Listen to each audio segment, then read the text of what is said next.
Happy start of the holiday season, and welcome to the Hamdom Thoughts podcast. If you're new to the podcast, this is a show about mostly ham radio and getting to know the hams behind the operation. I'm your host, AA6XA Dennis.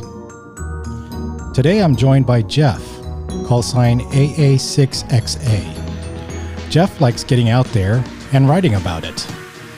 He's one of the more active Summits on the Air hams that I know, and if you look up peaks in the California area or the Sierras, you'll probably find a trip report written by him. Thank you for joining us on episode 19. Today, stay tuned.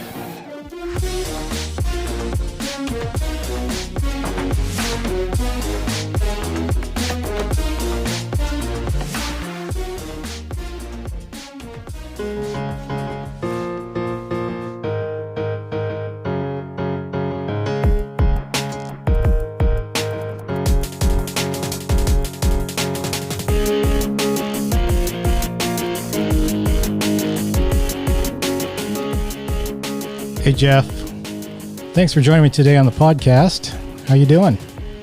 I'm doing well. Doing pretty good.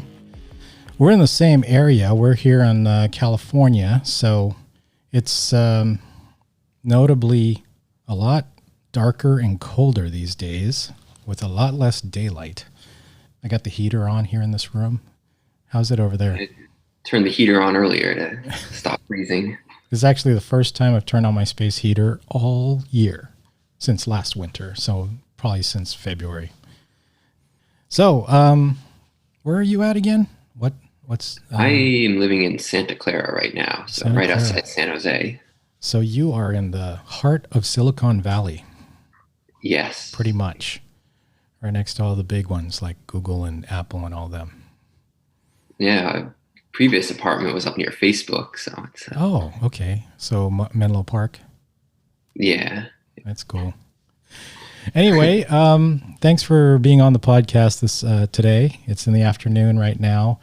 And I did want to talk with you because the thing is, if I am researching a SOTA trip, I see your website pop up a lot in the Google search results. Your website's called the Long Green Tunnel. Is that right? Yeah. Which I guess is a reference to the East Coast, but a lot of your trip Yeah, I would reports say are here. The people on the East Coast, if you have any listeners there, might recognize it as a way to call the Appalachian Trail. Some people Yes. refer to it as the Long Green Tunnel. Yep. And originally it was just my journal. I would type it up as I was through hiking the AT and put it there so people could read it. And then after I moved out here to California, eventually I started doing SOTA and started putting on trip reports and stuff. Nice. Yeah, I found it uncanny. I'd look up something. I'm like, oh, I'm gonna go check out that one. And even all two of the peaks that I've done so far, I found some blurb about how to get up that peak from your website. And so you're unique in the sense that you are from both coasts. You're currently on the West Coast, but you started in the East Coast. So yeah, you do have quite a few entries. And we'll get into that a little more in a bit. I'll just open it like I do with the others. Tell us about yourself, how you got into ham radio, and what motivates you in it. Yeah. So, grew up in New Hampshire, and one summer I was on a canoe trip with my scout troop, and one of the leaders had brought his ham radio stuff and would set it up in the evening as we were at campsites or islands or wherever we were staying that night. And it seemed interesting to me. And so he offered to do the radio merit badge with me. And so I took him up on that and got that. And then he's like, well, you learned half the stuff you need for technician. You want to just, learn the rest of it and go get your license. And I said, hey, Wow. that sounds interesting. And so I did that. And that was back when they still had the code test. So I learned Morse code barely and went and took the test and passed elements 1 and 2 and got a Tech Plus license. Oh, okay. So this is probably the 90s or so? Yeah, this was 2004, I believe. Oh, okay. And eventually took the general and extra tests and finished those before I got out of high school. And then was off the air for a number of years in college and a bunch of other stuff, and then found my way out to Silicon Valley here and got back into radio a couple years ago. And um, somehow I stumbled across Summits on the Air and said, "Hey, that looks like fun. I like going hiking." And so I got myself a mountain topper and started climbing peaks with a radio. I think that's a little bit of an understatement, though, that you like to hike. You have activated so many peaks. And I mean, just evidenced by your website. I don't think you write a trip report about every single one of your hikes, but just by looking at your website, I could tell you've been on a lot of them. Yeah, I mean, most of the recent entries from the past couple of years are all SOTA trip reports, but since I've done all the ones here, I don't really want to write, 3, 4 trip reports for the same summit. So I found other peak bagging lists and started doing those and writing some reports on those. Yep. But you don't have a YouTube channel or anything like that where you're showing the actual trips up. Oh, okay. I don't have the patience to shoot video, then edit it later and do all that stuff. It's a lot of work. I could tell from some of the other very active. Be able to do it, but yeah, like Charlie, NJ7V, or even Rex did quite a few in the beginning. KE6MT, and I've seen some. I've tried. I've only done a couple peaks, but it is a lot of work. You gotta think about a lot of things, and I feel like I miss out on some of the actual enjoyment of the hike because I'm just always conscious of what am I getting recorded. Yeah, this has crossed my mind sometimes. Like, should I be sitting here enjoying this, beautiful view from my phone screen, taking pictures and stuff, or should I just put the phone away and just take it all in without technology getting in the way? Your site entries do put some scenic views. So probably after you've taken a chance to take it all in, snap a few photos, and then and some of the other ones too, like where you describe how to actually get to the trail, or if you have to bushwhack, what you have to bushwhack through. You take a few pictures of those as well, and that's pretty cool. I'll try not to, at least for the bushwhack ones, try not to make those sound easier than they actually are, because some of them are pretty horrendous in this area. Yeah. There's also, I remember a few entries where you said that let me rephrase that. There's a few that I've seen where I'm like looking at the map, like what do you call that? The SOTA site. Oh, yeah. And then I'd be like, that one looks close and interesting. Let me go check it out. And then I'll find your page eventually that writes about it. And it will say something like, this is private property. Getting to this one is really hard, and I'm like, oh man, that would have been a perfect one. I think one of the ones in San Francisco you talked about like that, or that area. And then now recently the Rag Ridge one is now. Oh yeah. Yeah. Sometimes you get lucky and you can find routes that, get into the activation zone without leaving the park and stuff like that. But sometimes it's you just can't go there because it's well signed, no trespassing and stuff like that. Yeah. It's unfortunate too, but you got to respect private property. And yeah, I think one of them down near Gilroy, I found a route, had to walk across a dam on a reservoir, which was, in a county park or something. And you can only do it in the summer when the water is low enough, because you have to walk across a spillway too. Oh, nice. And then it's this super dense, whatchamacallit, brush getting up to the summit, all in order to stay inside the county park. And, the fence line is right on the ridge there, so you can just stay in public land and be on the summit. Yeah. Well, can you tell us a little bit about what got you into SOTA in the first place? You talked about it a little bit in the beginning there. Just someone mentioned to you, or did someone mention it to you, or you just discovered it? I think I just stumbled across it on the internet. I don't remember. And then you just said, this combines things that I remember. I was, thinking about pulling out all my radios out of the closet and stuff, and Googling that, and it's like, oh, I only have CW radios since that's all I had when I was a kid, so I gotta learn that again. And somehow I came across Summits on the Air, saw a reference to it and looked it up. But I don't know. I don't remember exactly where I heard about it first or read about it And first. by then, when you were looking at those things, you already had all the HF gear. You say you had a mountain topper, but were you? So I bought the mountain topper after I got or learned about SOTA. Oh, okay. Did you start like the rest of us with a handheld and, tripping repeaters all around the area, and then got into HF afterwards? Or was it kit that I got for my birthday one year was a SW40 Plus from Small Wonder Labs back when they were around.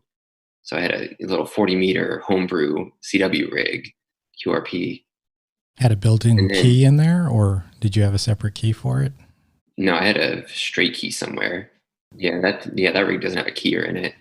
And then when I discovered the SOTA, it's like, oh, this looks like it'll be fun. So, people seem to like the mountain topper, and it wasn't too expensive. And got one of the American Morse equipment, porta paddles, and some lithium batteries and stuff like that. And built myself a speaker wire doublet. Okay. Tuner. That's pretty cool, though. You mentioned the American Morse. That was one of the first keys I got as well for portable. I have, what is it? It's called a DCP. I don't remember what that means. Oh, yeah, the dirt cheap paddle. Is that what it means? Pretty fair. I didn't know all this time. So I bought the DCP. I thought this was like, okay, it is pretty cheap. I think it was like $45 or maybe $50 compared to other keys, which $300, if you're looking at Vibroplex or something like that. Mm-hmm. And so I was like, well, this works. It's just a piece of aluminum that's been machined and got some screws in it and nice simple switch. I didn't really know what I could do to make my own key at the time. So I was just like, I'll go with this one. And wow, I didn't even know that. DCP, dirt cheap paddle. Highly recommended, though, so don't let that name discourage any of you listening. I took mine until I got a Palm Pico paddle. And you got one of the Pico paddles. I've taken out my American Morse one since then. Yeah. Pico paddle is a favorite, but no longer available, sadly. Yeah, I don't know. I don't want anything to happen to it anymore since it's a high value or something now. Yeah, exactly. It's your precious. Something like that. So tell us a bit about your loadout for your trips now that you've actually been doing this for several years. What does your typical pack look like for, and tell us also about like all the other stuff. Like, are you bringing water with you? Are you like Jerry, how Jerry KG6HQD would just bring a filter and find water himself? But tell us about that. Yeah, so it really depends on where I'm going and, what it's going to be like and how long and all that stuff. On most of the hikes and, anything that's got any serious distance or elevation, I'll take my mountain topper. I got an end-fed that a K6ARK ATA made, small lithium battery, about 500 milliamp hours. And I just have a little paper notebook since I prefer to log on pen and paper. Mm-hmm. And so it all basically fits into a quart-sized Ziploc bag. Nice. Except for the pole. So that's the radio stuff. And then, it depends on the weather. I got to bring enough water for the temperature and distance and, the correct number and amount of jackets. And, if you need fleece jackets and puffy jackets and raincoats, or if you can get away with just a small wind jacket. And, usually bring some snacks and stuff. Try and bring all the 10 essentials, first aid kit and compass and lighter. You're the second person to mention the 10 essentials. And I think the first one was Steve, WG0AT. He says, just make sure you always have those 10 essentials. There's a bunch of different lists for it, but I went with the national parks list. They're all pretty similar that I've seen. Yeah. I got a little like 2-liter stuff sack that I put most of the stuff into. So I just grab it and throw it in my pack, and I'll have all the ones that aren't perishable, and then just bring water and food and stuff like that. So that makes it, quicker and easier to pack, and don't have to worry about forgetting things. Just have to remember to take the knife out if I'm going to go through TSA. Mm-hmm. Speaking of TSA, so you have done East Coast, you started out there and then here, and you've also done international SOTA trips? Yeah. So most of the summits I've done have been drivable from the Bay Area, like day trips or like overnights to the Sierra. But like if I visit my family in New Hampshire, I'll usually have a day or two I can go get a couple summits. Or um, last year I was in the Benelux countries and took a couple days to get some summits, and was in Iceland a couple years ago and did a couple summits there. So Iceland, I can only imagine. Must be beautiful out there. oh yeah, some of those places are. And so how many peaks have you actually done? I have done 409 activations. Wow. As of today, the 13th. And of that, 322 are unique summits. Wow. So the last 100 or so are summits I've gone to multiple times. And that's over 17 associations, 6 in Europe, and the rest 11 in North America, in the US. Wow. Amazing. Are you a goat? Yes. Last year I got point number 1,000 in one of the parks here, a nice little summit that I like, McGuire Peaks in Sunol Park. Amazing. So some of these you've done, as you say, just drive out from the Bay Area, but others, I imagine, have been camping type overnighters or backcountry type activations. Yeah. The Sierra is far enough away from here. If I'm going to go, I feel like it's better to spend the night or get a long weekend and spend a couple nights and, enjoy my time there. So, I'll bring stuff to go car camping or get a permit and go backpacking somewhere. So, that requires bringing more gear. You gotta bring the tent and food and more food and sleeping bags and all that sort of stuff. Mm-hmm. Any car camping's notable? not hard. You can throw it whatever you want in the trunk of the car, but yeah, backpacking, you gotta try and keep your weight down so you don't have to carry it as much. You got to really think it through. Pleasant to carry, I guess. Yeah. Have you had any notable ones, like either failures or way glorious and unexpected type activations or climbs? Yeah, I mean, there's been a couple that I haven't gotten all 4 contacts on for whatever reason. A lot of those were my fault, like not leaving myself enough time before going back to an airport or sunset or whatever. It happens. And I don't know, I'm always surprised sometimes I'll get to a peak and it'll be just, you think it's just going to be, another peak, and it's this majestic view of wherever you are. Yeah. Why did it take me so long to come here? I could have been coming here every year for the past 3 or 4 years. Yeah. Yeah. That's why we appreciate your trip reports, because then you could kind of shortcut that for a lot of people. They don't have to discover it after too long a time. They can just read your site and be like, oh, I want to see that view. Yeah.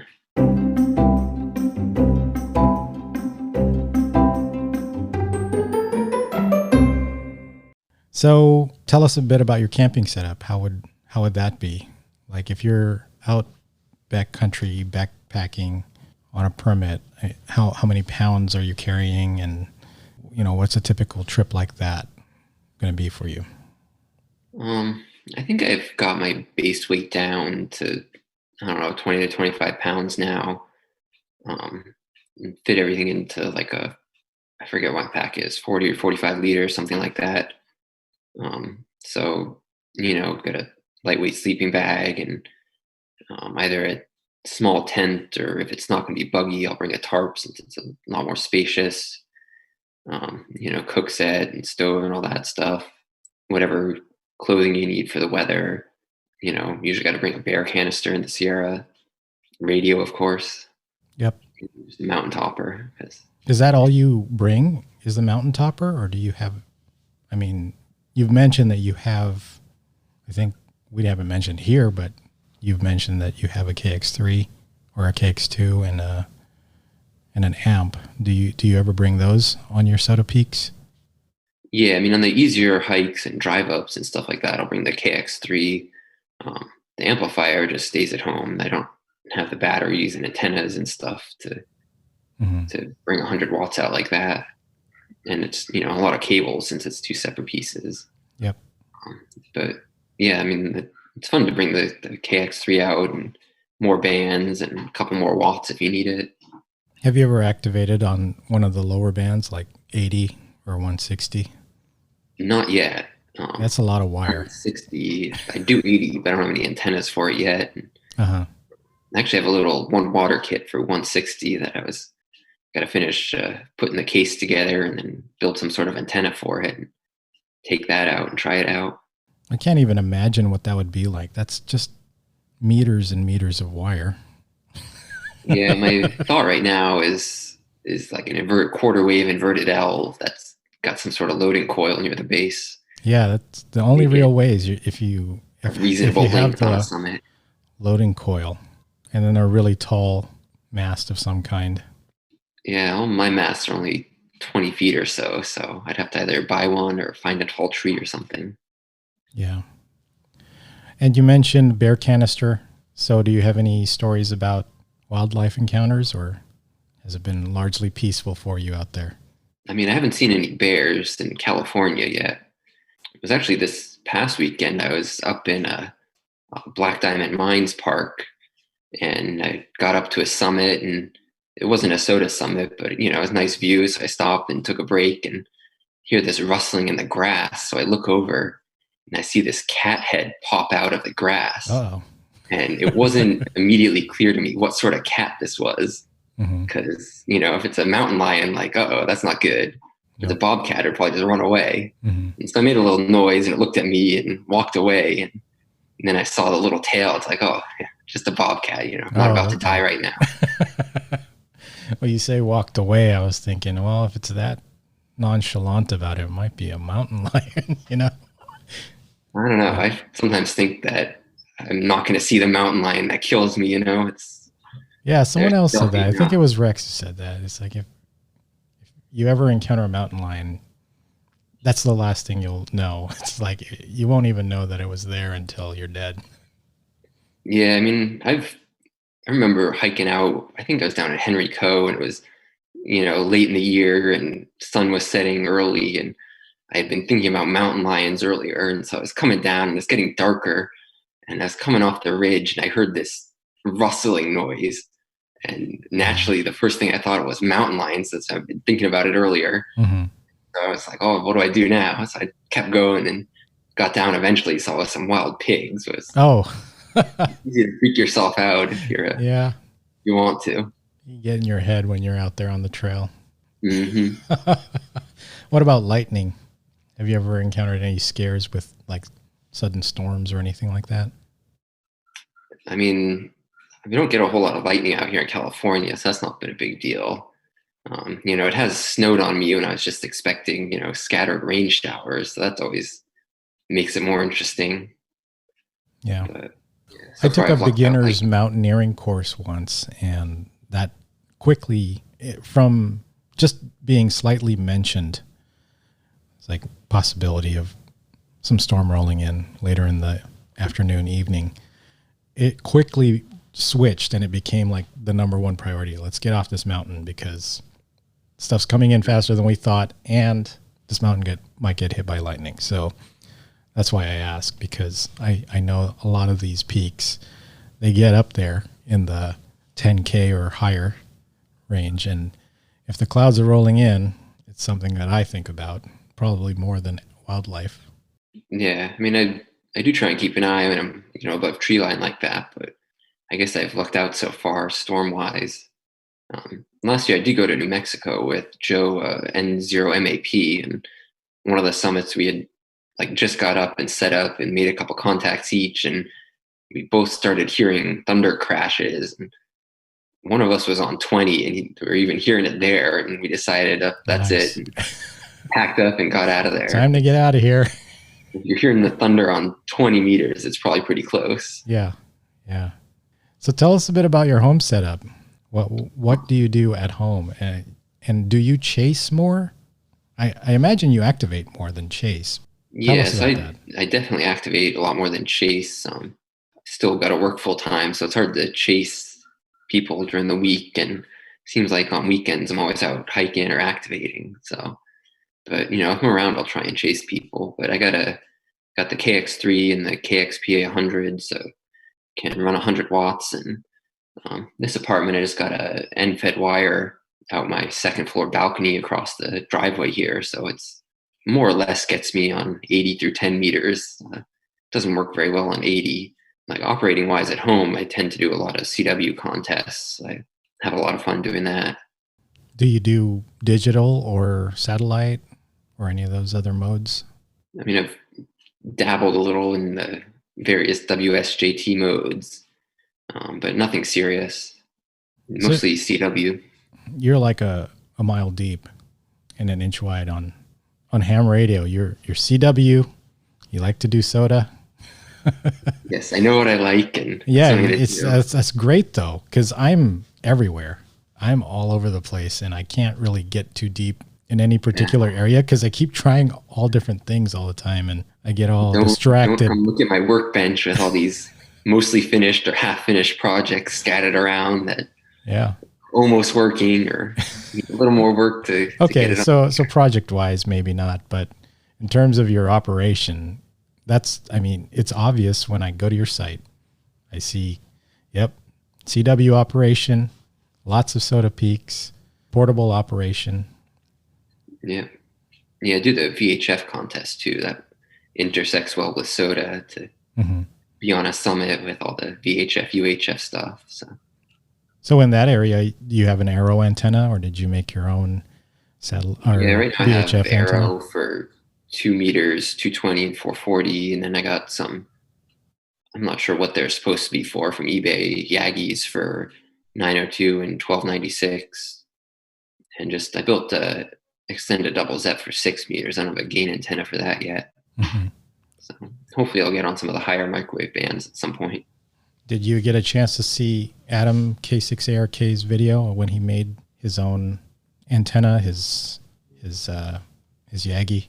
He made out of Arrow shafts. A bunch that I've seen. He's got like a handheld one for 2 meters and a 6 meter one on a little rotator. And he's probably got pretty good. It's a great video. The one that I'm talking about it's just so well done that I'm like, wow, I wish I had that kind of craftsmanship when it came to making my own gear.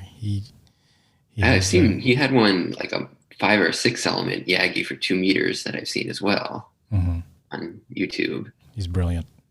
So many antennas. Adam's brilliant. Adam, if you're listening, you're brilliant.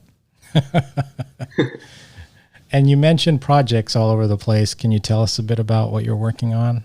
I don't know if they're even work projects or ham projects, but let me know. Oh yeah, that's all ham stuff. So I got mostly their transceivers, little QRP CW transceivers. So last year I actually finished building a 5 water for 40 meters. So I'll take that out sometimes. Interesting. Summits, that's fun. And like I got a partially built 10 meter one that the receiver is not quite working. So like that's got to get fixed. And I got that 160 meter 1 water, and I got the Paraset from the QRP guys for 80 meters. That's mostly working and now needs a case and an antenna so I can take that out camping and stuff. And other ideas of stuff to do that I have parts for but haven't started. Yeah, I got a few kits here. I put together one of those micro BitX rigs. I forget what the output power is on those, but I wired the CW jack wrong, and so I can only side swipe it as if I were using a straight key. And so I got to fix that because it's supposed to have a nice keyer to it. And I wanted to add one of those next gen 3.5 inch, I think, LCDs. Kind of makes it a nicer interface, but then the case that I got with it, I actually got it from WE4B. I guess they just never started the kit, so he just gave it to me and I put it together. But the case is made for the little tiny LCD screen, the 2-line one, which is fine, but I actually want to try to do that larger LCD screen because it has a lot more information on it. It almost looks like a G90 or some kind of rig that has I don't know if it has a waterfall, but it has a lot of information on there. You know, your ALC, your power, SWR, I think. Maybe not. But yeah, that was a fun kit to build. It's just like you, it's one of those things that's just kind of waiting to be completed. It's like 95% there. Mm-hmm. And I just have yet to actually complete it to the way I wanted to. And then, of course, I have a TNC Pi from KK4QAM that I've been meaning to work on forever because I want to get a packet station running and just leave it and because I'm in the middle of a kind of a hole. There's a lot of packet stations all around me within like a 20-mile radius, but my particular area, it's just empty of any packet station. So I got to really get the wire way up if I want to talk to a packet station, and I want to contribute to that. So that's another one of my to-dos. And unfortunately now it's too cold. So it's going to be hard for me to get that antenna up. Who knows? Maybe in the spring, right? Yeah, well, don't they say like antennas that you put up in the blizzard are better antennas than summer really? antennas or something like that? Who says that?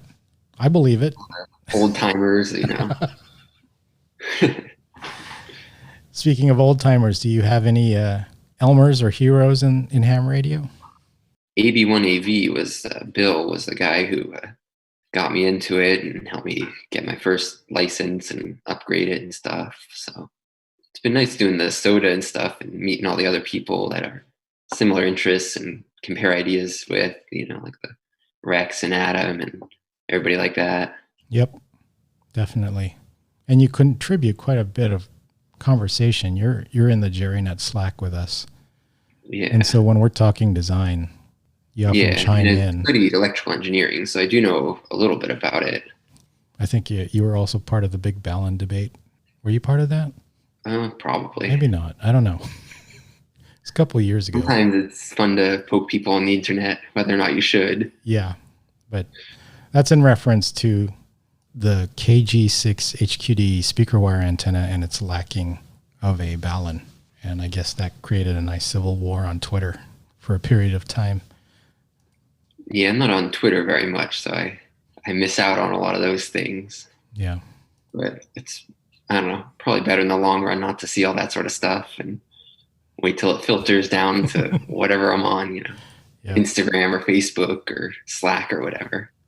So you got any more plans coming up? Any peaks that you want to attack or any new places that you want to go and check out their SOTA situation? Yeah, you know, all the mountains all need to be climbed everywhere. So there's no shortage of places. But yeah, I don't know. It'd be nice to go back to Europe or, you know, get some peaks there or try some of the higher peaks in the Alps or whatever. Or, you know, I haven't been to the Rocky Mountains very much or up to the Pacific Northwest for hiking very much. So, you know, a lot of places that I just haven't been. Yeah.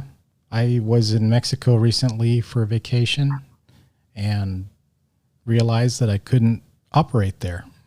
There's no reciprocal agreement that is officially set right now. So I thought I would be able to, and I had just gotten the 705, so I was all excited to use it. And I realized I couldn't. You mentioned Europe.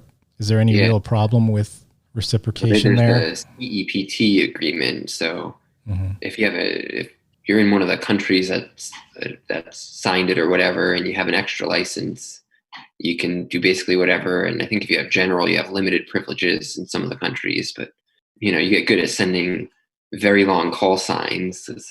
You know, it's the country prefix / your call sign. And then if you're operating portable, the Europeans all seem to add /P at the end. And so, yep.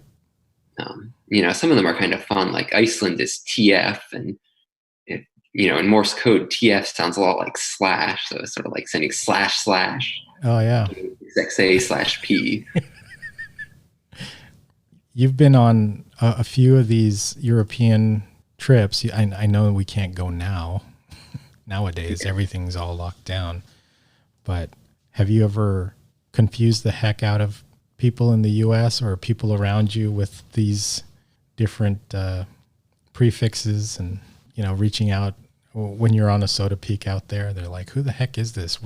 What is this call sign?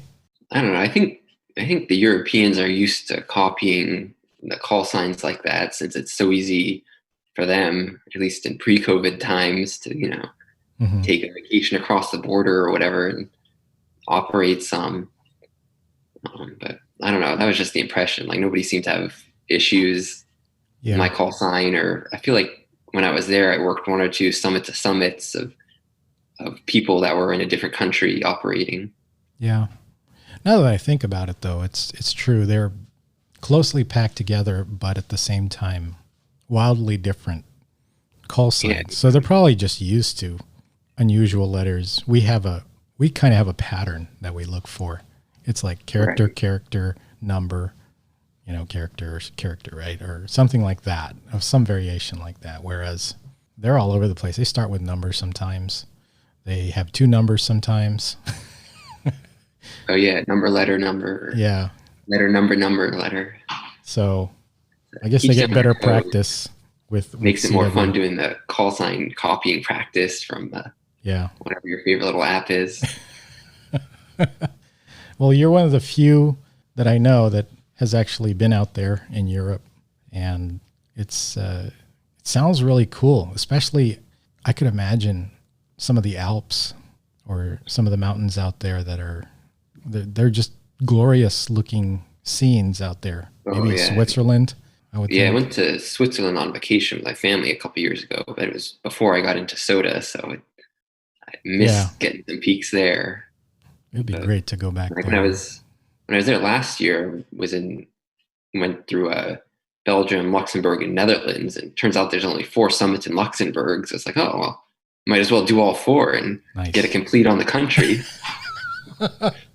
Is there an award for that? I don't think so. I mean, Netherlands only has 2, but one of them was kind of out of the way, so only got one. All the regional managers, you should heed this. Should have a completed country award for SOTA. That'd be a real accomplishment somewhere like the U.S. or Yeah, Canada. that's what I'm thinking. It's like I did it, completed the U.S. How Because a many lot of the military peaks, bases you have to trespass on to get some of those summits out in the West here? some of the peaks out here have never been activated. They're like inaccessible except by maybe helicopter. Yeah, or if you're a good rock climber, but Yeah. I've never done that. So I'm curious though, when we laid it, well, I guess it's just surveying and saying, okay, this peak is a certain distance from the last one that we marked. So we're going to identify this one as a designator, right? So there's no hand cherry picking of peaks that are accessible. It's just kind of yeah, an every peak that has algorithm. 50 meters of prominence in California has a reference number. Yeah.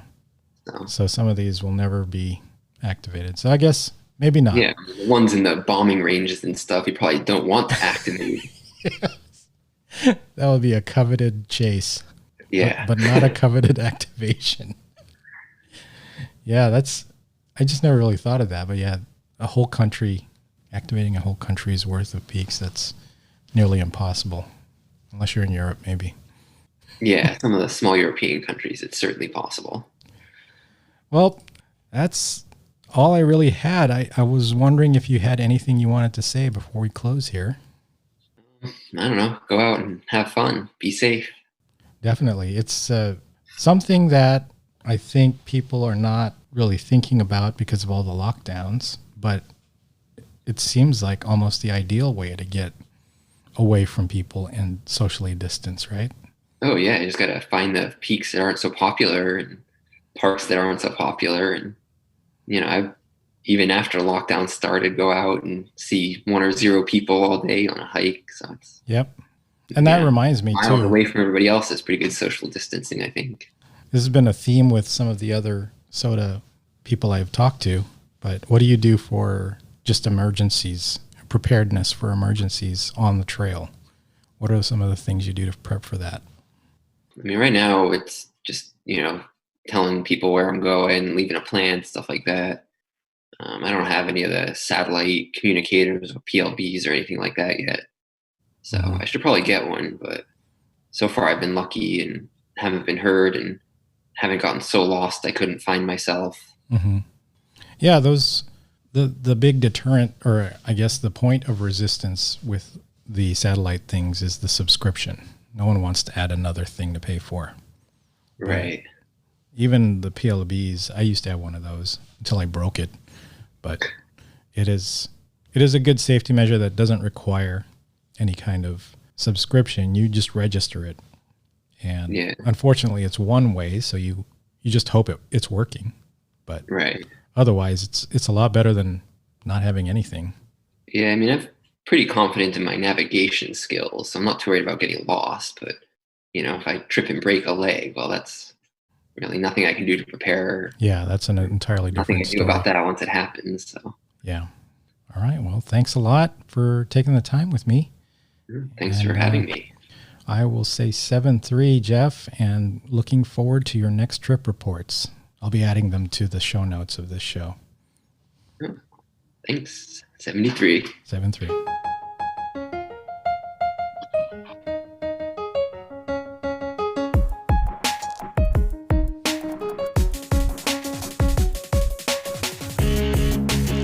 You've been listening to Hamdom Thoughts. Thanks a lot, and we'll catch you next time.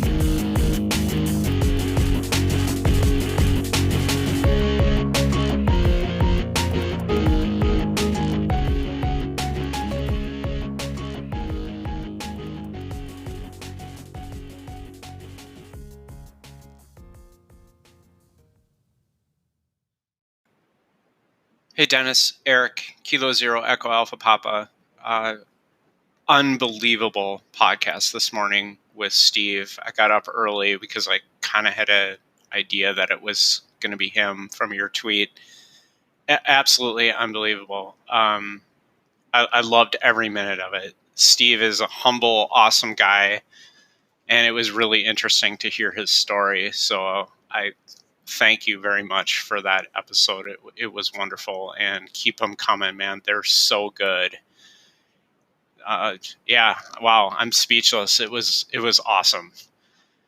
7-3 from Eric, Minnesota.